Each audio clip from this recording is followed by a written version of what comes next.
مش كل اللي حواليك هيصون العيش والملح ويعملوا حساب العشرة.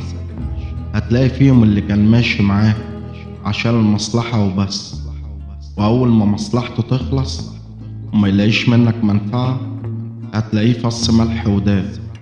ومنهم اللي أول ما مصلحتهم تتعارض مع مصلحتك هيدوس عليك وعلى عشرتك ب60 جزمة، وهينسى كل حاجة جمعتك بيه. بس في لحظة ما تبدأ تكتشف حقيقة كل واحد فيهم اتجاهك كانت ايه، وكل الأقنعة تتكسر بسرعة، والحقيقة اللي كانت مستخبية تبان وتظهر في أسوأ وأبشع صورها، ساعتها حاول تتماسك وبلاش تتنهار، لأن اللي هتكتشفه هيبقى صادم ليك فوق ما انت متخيل. ربنا يقرب منكم الناس الأصيلة اللي تصون عشرتكم.